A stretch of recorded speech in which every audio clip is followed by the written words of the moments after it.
오늘은 권위 그리고 권위라는 제목으로 말씀 잠시 나누도록 하겠습니다.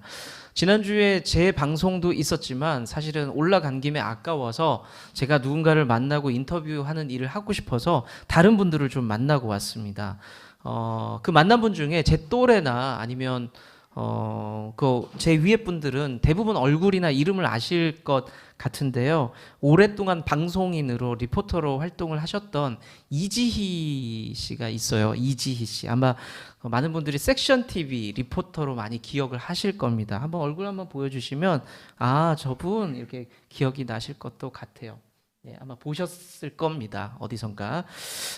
이분과 인터뷰를 나누면서 여러 가지 이야기를 들었어요. 어떻게 왜 방송을 하게 됐는지, 그러니까 어쩌다 신앙생활을 하게 됐는지, 어쩌다가 사모가 됐는지, 이런 이야기들을 좀 듣게 되었습니다. 근데 제가 그 중에 가장 인상적인 이야기가 뭐였냐면 본인이 교회를 처음 나갔을 때 실패담을 하나 얘기해 주셨는데 자기의 친구가 있었대요. 친한 친구가 매일같이 엽서를 써서 보내줬대요. 그러니까 전도 전략이었죠, 일종의. 편지를 쓰고 교회를 초청하기 위한 엽서를 계속 보내서 그 정성이 너무 고마워서 주일날 친구 따라서 행사 때 교회를 가게 됩니다. 갔는데 테이블이 이렇게 있었는데 테이블마다 그 교회 교인들이 있었고 청년들이 있었고 그리고 새신자는 한 명씩 그러니까 한 그룹이 한 사람씩을 전도했던 거예요. 기도했던 거고 전도했던 건데 거기에 딱 앉아 있었는데 인사를 나누는데 어떤 남자분이었다고 하는 것 같아요. 남자분이 이렇게 말을 하대요. 대뜸 자매님은 죄인인 것을 믿습니까? 그리고 인정하나요? 이렇게 질문을 하더라는 거예요. 여러분들은 어떻게 받아들여질지 모르겠는데 이게 약간 이 느낌이 어떤 느낌이에요? 취조당하는 느낌이거든요. 네가 죄인이라는 것을 불어라. 그걸 인정해야 된다라는 느낌으로 다가왔다는 겁니다. 그래서 교회를 못 갔대요. 그 얘기 듣는 순간 너무 힘들고 불편해서 못 갔다는 겁니다.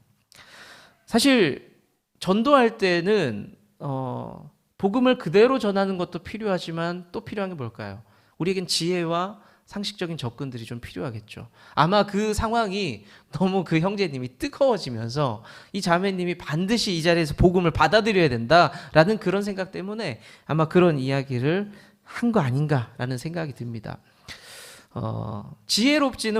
그분이 지혜롭지는 못했지만 사실은 이 질문, 당신은 죄인입니까? 이 질문은 굉장히 중요하고 필요한 질문이죠.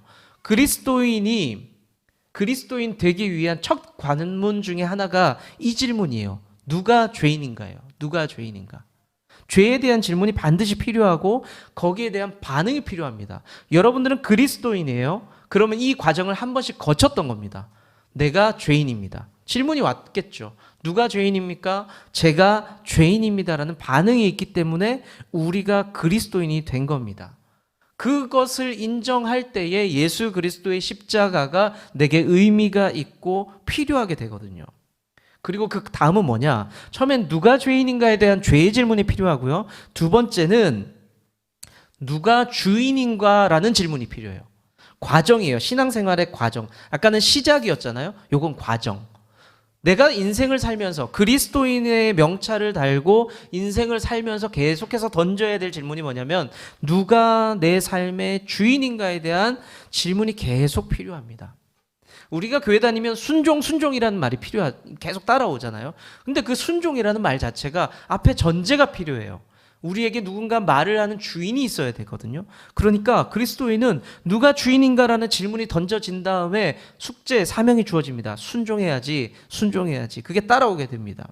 죄의 문제, 주인의 문제는 그리스도인에게는 아주 본질적인 문제가 된다는 거죠. 그러니까 기독교인과 비기독교인의 가장 큰 차이가 뭡니까? 가장 큰 차이. 내 삶을 누가 주장하느냐는 거거든요. 내 삶을 누가 이끌어가느냐. 우리가 예수님을 부를 때에 호칭하잖아요. 우리 잘 알잖아요. 뭐라고 하죠? 주님이라고 부르죠. 주님이라고 부릅니다. 이 말이 굉장히 큰 신앙 고백이에요. 사실은 우리가 그냥 교회니까 편하게 주님이라고 하는 것 같지만 우리 신앙 고백 중에 아주 큰 고백이 됩니다. 예수님이 내 주인이다. 이렇게 고백하는 거거든요. 그리고 나는 그럼 반대로 난 종이다. 이게 불편한 얘기인데 우리는 편하게 하고 있는 거예요. 주님이라고 하면서. 그리스도인은 내 생각과 내 뜻이 있지만 그럼에도 불구하고 예수님 뜻에 맞춰서 내 삶을 맞춰가면서 살아가는 사람들입니다. 그러면 비그리스도인은 어떤 사람이에요? 반대로 내 편리와 내 생각과 내 유익과 내 기준, 도덕관에 따라서 기준을 삼고 그것을 따라가는 사람들이 사실 비그리스도인이에요. 나쁜 의미로 말씀드리는 게 아니라 그렇다는 겁니다. 그리스도인과 비그리스도인의 차이는 분명한 거예요. 누가 얘기하고 누가 그것에 따라가는가의 문제입니다, 사실은. 한 번은 청소년들과 예전에 어떤 청소년들과 성경 공부를 하는데 제가 이런 질문을 합니다. 하나님께서 너희들에게 이런 명령을 하실 권리가 있다라고 생각하느냐라는 질문을 했어요. 그랬더니 그 아이들이 잠깐 고민하다가 감사하게도 많은 친구들이 이렇게 얘기합니다. 하나님께서 제게 명령할 권리가 있다고 믿습니다라고 이야기를 해요. 참 귀한 고백이죠. 여러분들에게도 똑같이 질문을 하고 싶어요. 하나님께서 어떤 명령을 하세요. 말씀을 하세요. 그럴 만한 권리가 그분께 있다고 믿으세요? 네. 그러면 제가 그 친구들에게 다시 질문을 했습니다. 이유가 뭐냐? 왜 그렇게 생각하냐? 라고 질문을 했더니 아이들이 이런 이야기를 했습니다. 하나님께서 저를 만드셨기 때문에 마땅히 저에게 그런 말씀하실 권리 있다고 생각합니다. 아이들 나름의 딴에는 깊은 고민과 신앙 고백이 있었던 거죠. 괜찮을 것 같대요. 창조신앙을 믿는 사람들, 우리가 창세기를 1장 2절을 읽고 아멘이 되는 사람들은 이 고백이 나와야 되는 겁니다. 하나님의 주인됨, 하나님의 권위를 인정하고 살아가는 사람들이 그리스도인이에요. 그건 좀 고민은 되죠. 나는 과연 하나님의 권위를 인정하고 일상에서 살아가고 있느냐. 설교 때만 듣는 메시지를 통해서 아멘, 믿습니다.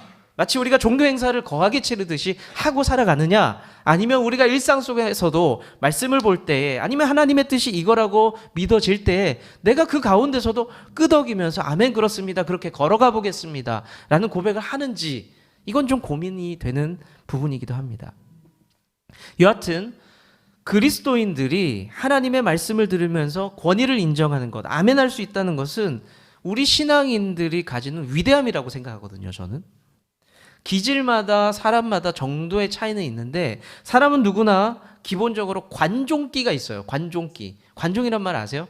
이게 막 주목받기를 원하는 그런 거 있잖아요. 그런 사람들마다 주목받고 싶어하고 아니면 칭찬받고 싶어하고 자기가 좀 드러나면 좋겠다라는 그 마음이 있습니다. 그건 누구나 다 있어요. 그런데 그리스도인들은 그걸 꺾어야 된다는 거예요. 올바른 신앙의 고백이 뭐냐? 나는 없어. 나는 죽었어. 다만 그리스도 예수만 있어. 그리스도 예수만 사는 삶이야 라고 고백하는 게 그리스도인이거든요. 그래서 신앙인의 위대함은 이거예요. 내가 기본적인 욕구들이잖아요. 내가 좀 드러나고 싶은데 그걸 좀 누르는 것. 철저하게 주도권을 하나님께, 예수님께 드리는 것. 엄청나게 사실은 어려운 부분이죠. 그리고 어려운 부분이면서 신앙의 기본이 됩니다. 오늘 설교가 길지가 분명히 않을 겁니다. 제가 평소에 하는 설교 패턴 있죠. 첫째, 둘째, 셋째 나눠서 말씀드렸잖아요. 오늘은 그냥 쭉 편하게 들으시면 돼요. 근데 사실 내용은 안 편해요. 당신의 주도권을 포기해라. 이 내용이니까 편치 않습니다, 사실. 어찌됐든 오늘 본문은 어떤 이슈가 있느냐? 권위에 대한 문제입니다. 권위에 대한 문제. 예수님과 당시에 힘 좀 있다는 사람들 사이에, 둘 사이에 권위가 부딪히면서 갈등이 생깁니다. 그래서 오늘 우리는 이 부분을 보면서 우리 삶의 권위가 어디 있느냐, 우리 삶을 움직이는 그 힘, 권위가 어디 있느냐를 잠깐 한번 생각해 보도록 하겠습니다. 예수님께서 잠깐 예루살렘 성 밖에 나가셨던 것 같아요. 그리고 다시 들어오셨습니다. 근데 들어오실 때 마치 기다렸다는 듯이 대제사장, 서기관 그리고 장로들이 예수님 앞에 섭니다. 당시에 힘 좀 있고 바쁜 사람들이었거든요. 그 앞에 섰다는 게 무슨 말이에요?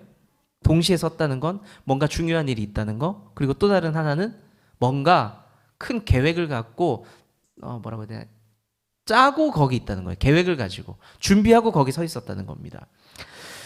그 중요한 일이 뭔가 한번 들어봤더니 이런 질문을 합니다. 예수, 당신 왜 어제 성전 뒤집어 놨어? 내쫓고 난리 피웠더라? 이 질문을 해요. 왜 그랬냐고. 당신이 무슨 권한으로 그런 건데? 라는 질문을 합니다. 그러니까 우리가 성전 정화 사건이라고 말씀드렸죠. 뒤집었던. 그 사건을 끄집어내면서 따져 물으려고 여기 기다리고 있었던 겁니다. 이 말에는 왜 그랬냐라는 이유를 듣고 싶었던 건 아닌 것 같아요. 숨은 의미가 있는데 지금 예수님 앞에 서 있는 사람들 누구라고요? 대제사장, 장로들, 서기관들입니다. 힘 있는 사람들. 뭔 하는 사람들인지는 잘 모르겠지만 직함만 들어봐도 힘 좀 있을 것 같죠. 그 사람들이 예수님을 기다린 거예요. 이 사람들은 공회의 주요 회원들이었어요. 그러니까 유대인들 세계를 끌고 가고 의사를 결정하는, 우리식으로 굳이 표현하자면 뭐 국회의원 같은 사람들이 모여가지고 예수님 기다린 겁니다. 이 사람들의 말의 요지가 뭐냐면 내가 권위가 있고 내가 자격이 있는데 너는 도대체 무슨 자격으로 성전을 뒤집어 놨냐는 거예요. 그거 할 수 있는 건 나만 할 수 있는 건데 너 뭔데 그걸 했냐라고 따져 묻고 있다는 거죠. 이때 예수님께서 반대로 질문을 하십니다. 침례 요한의 권세, 그 권세는 하늘로부터 온 거냐 사람으로부터 온 거냐라고 권세의 근원에 대한 질문을 합니다. 예수님 직전에 사람들에게 권위 있고 술렁일 만큼 인기 있었던 존재가 누구였냐면 침례 요한이었거든요. 그러니까 예수님께서 그 사람의 이름을 빌려서 이야기를 합니다. 침례 요한은 뭐 때문에 그렇게 권위 있었고 뭐 때문에 그렇게 사람들에게 인기를 얻었는지 너희들 알고 있느냐? 그 권위가 사람들로부터 나왔냐 아니면 하늘로부터 나온 거냐라는 그 질문을 해요.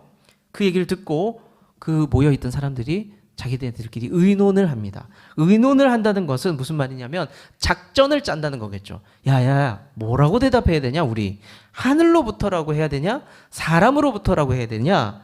대답을 잘해야 되는 상황이에요. 그래서 고민을 하다가 야, 근데 사람으로부터 받은 권세라고 하면 침례 요한을 좀 깎아내리는 거거든요. 에이, 하나님이 주신 권세가 아니야. 사람으로부터 받은 인기야 라고 그 권위를 깎아내린다면 가만히 생각해 보니까 사람들한테 인기가 엄청 많았거든요. 사람들이 막 선지자라 그랬거든요. 그래서 사람들한테 맞아 죽을 것 같아. 침례 요한을 깎아내리면. 자, 그러면 침례 요한을 좀 높여줄까? 하나님으로부터 받은 권세다. 침례 요한은 이렇게 얘기하면 어떨까라고 했더니 예수님이 이렇게 얘기하실 것 같아. 그럼 너네 하늘로부터 받은 권세 침례 요한을 왜 죽였어? 왜 믿지 않았어? 분명히 이렇게 얘기할 것 같은데 라고 생각을 하게 된 겁니다. 모순에 빠져버린 거죠. 그러면서 이 사람들이 뭐라고 얘기하냐면 글쎄 모르겠는데 라고 그냥 그렇게 대화를 끊어버립니다. 피해버리게 됩니다. 오늘 우리가 주목할 게 뭐냐면 권위의 충돌이에요. 권위의 충돌. 예수님이 사람들이 가지고 있는 권위와 충돌하고 있는 겁니다. 그리고 절대자 하나님께서 그 권위를 누구에게 줬냐는 거예요. 예수님께 드렸느냐 아니면 제사장들, 장로들에게 줬느냐, 뭐 그 권위에 대한 충돌입니다. 유대교 지도자들은 그 권위가 지금 누구에게 있다고 믿었죠? 자신들에게 있다고 믿었습니다. 하나님이 우리에게 주셨어. 그 신성한 권위, 누구도 침범할 수 없는 권위 우리가 받았다라고 생각했어요. 우리가 받았다. 그런데 예수님께서 갑자기 나타나셔서 그 권위를 무너뜨리고 위협하는 것 같고 선을 넘는 것 같으니까 불편했던 겁니다. 기분이 나빴던 거죠. 원래 성전에서 장사하고 매뉴얼 정해주고 돈 바꾸게 하고 이런 것도 다 우리가 했는데 유대인 지도자들이 했는데 쟤는 뭐냐는 거예요. 우리가 세팅해 놓은 거를 다 엎어버리니까 기분이 몹시 나빴던 거죠. 자, 2000년이 지났어요. 우리 3인칭의 시점으로 우리는 성경을 보고 있습니다. 예수님과 유대인 지도자들이 갈등을 일으키고 있습니다. 여러분들이 한번 대답해 보세요. 하나님의 권위는 지금 누구에게 가 있습니까? 우리는 굉장히 심플하게 대답을 하죠. 지도자들이에요? 예수님이에요? 예수님입니다. 예수님입니다. 그런데 당시 지도자들도, 종교 지도자들도 권위가 있었죠. 권위가 있었죠. 근데 제가 이런 표현 조금 민망하긴 한데 권위도 끝발이 있는 거 아니에요? 뭐 어떻게 생각하세요? 이 권위도 수준이 있는 거 아니에요? 저는 이제 끝발이란 말이 어디서 나왔나 봤더니 화투에서 나왔더라고요. 화투에서 나와서 좀 민망하긴 한데 여튼 그 끝발이라는 게 점수잖아요. 순위잖아요. 순서. 그래서 그 기세가 다르다는 거예요. 기세가 다르다. 여러분들 제가 화투를 잘 모르지만 여러분들 잘 아는 분들 있잖아요. 고스톱 말고 섰단가? 땡 잡는 게 뭐죠? 아무튼 그런 거 있잖아요. 여러분들 땡 잡을 때 지금 다들 모르는 눈빛으로 저를 쳐다보셔야 돼요. 무슨 얘기지 목사님? 자, 여러분들 굿땡을 잡았습니다. 굿땡을 잡았습니다. 엄청 이거 좋은 기세예요. 이거 괜찮은 거예요. 이제 막 올린 해야 되는 상황인데, 근데 굿땡이 영원한 승자입니까? 상대방이 뭐 잡으면 끝나요? 맞습니다. 네. 커밍아웃 하시는 거예요, 저렇게. 장땡 잡으면 안 돼요. 그게 10이거든요. 숫자 10이거든요. 그러니까 장땡 잡으면 안 돼요. 그럼 내가 지는 거예요. 굿땡이 아무리 기세가 좋아도 장땡 잡으면 안 돼요. 자, 장땡이면 엄청 높은 거거든요. 자, 그러면 장땡이 짱이냐? 자, 한 번 더 집사님 얘기해 주세요. 장땡 위에 뭐 있어요? 38광땡 다 커밍아웃 하고 있습니다 지금. 38광땡이 최종 보스예요. 그 위에 사실 광땡도 있는데 38광땡도 있단 말이죠. 다들 좋은 취미생활 하고 계신 거예요. 자, 어찌됐든 이때 종교 지도자들도 끝발이 있었어요. 괜찮은 권세가 있었단 말이에요. 근데 뭐가 문제예요? 그 권세, 하나님 주신 권세가 있었지만 그 위에 계신 예수님께 비벼볼 권세는 아니었던 겁니다. 그 사람들만, 자기들만 그걸 몰라서 지금 예수님 앞에서 씩씩거리고 있는 거예요. 왜? 나도 끝발 좋은데, 내 권세가 있는데 왜 안 되는데? 예수님께서 패를 깠는데 얘네들이 잘 몰랐을 수도 있고 예수님이 아직 숨기고 가르쳐주지 않아서 몰랐을 수도 있겠지만 여하튼 이 사람들은 그걸 모르고 씩씩거리고 있었던 겁니다. 오늘 본문은 성전 문제로 시작된 두 권위가 충돌하고 있는 겁니다. 자, 우리 삶을 한번 볼게요. 비슷해요. 매일매일 권위의 싸움이 우리 가운데서 일어나고 있습니다. 내 삶을 누가 다스리느냐? 주님이 다스리느냐? 아니면 내 주장과 내 경험이 다스리느냐? 이게 매일 충돌하고 있어요. 예수님과 뜻과 방법이 뻔해요. 우리는 수많은 설교를 들었고 성경을 받고 하나님의 뜻이 뭔지 알아요. 근데 그 하나님의 뜻이 안에 있는데 내가 하고 싶은 것들이 계속해서 갈등을 일으키면서 싸우고 있는 겁니다. 갈등을 일으키고 있어요. 내가 살아온 방식이 권위가 되기도 하죠. 내가 갖고 싶은 이득이 권위가 되기도 하죠. 내 감정의 문제가, 나 이거 하고 싶어. 감정의 문제가 내 권위가 되기도 합니다. 이제 말씀을 한번 정리해 볼게요. 사랑하는 좋은나무교회 성도 여러분, 우리 삶의 주인이 누구예요 도대체? 우리가 그리스도인이잖아요. 다시 한번 질문 드릴게요. 우리 삶의 주인이 누구예요? 예수님만이 우리 삶의 최고의 권위를 갖습니다. 믿으십니까? 우리의 꿈도 권력도 삶의 동력도 다 그분께로부터 오는 겁니다. 그분이 우리를 지으셨고 우리의 삶을 지금도 만지고 인도하고 계신 거예요. 다시 질문을 드려볼게요. 우리의 삶을 마땅히 다스려야 할 분이 누구세요? 예수님이죠. 내 인격과 생각과 모든 것의 주인이 누구십니까? 그분 앞에 순복해야죠. 예수님입니다. 내가 삶을 다해서 엎드리고 예배하며 순종을 드릴 분이 누구입니까? 예수님이죠. 우리가 성숙한 신앙인이라면 이런 권위의 문제 질문 앞에서 고민하면 안 돼요. 어려운 거 알아요. 기본이지만 어렵다고 말씀드렸어요. 근데 고민하면 안 돼요. 우리가 분명히 기억하셔야 됩니다. 나에게는, 심지어 우리 교회는, 그냥 교회 공동체가 하는 회의는 권위가 없어요.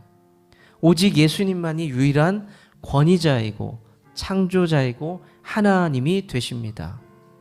그분께 기꺼이 우리 삶을 좀 내어드리고 맡겨드리고 순종할 수 있는 우리 좋은 나무 교회 가족들이 되시기를 축원합니다.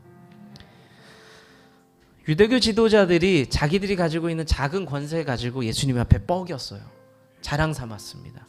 해보려고 했습니다. 예수님을 무시했고 결국엔 갈등이 일어났습니다. 여러분들 그 모습 보면서 어떤 생각이 드세요? 어리석다라고 생각이 들죠? 그런데 우리의 삶도 아까 말씀드렸다시피 계속해서 어리석은 삶을 살아가고 있는지도 모르겠습니다. 사랑하는 성도 여러분, 우리가 예수님 권위 앞에 머리를 숙일 줄 알고 순종하고 그 길을 잘 따라갈 수 있는 기본기가 된 그리스도인 될 수 있기를 축원합니다. 주님은 나무, 당신은 가지니 사랑의 열매 맺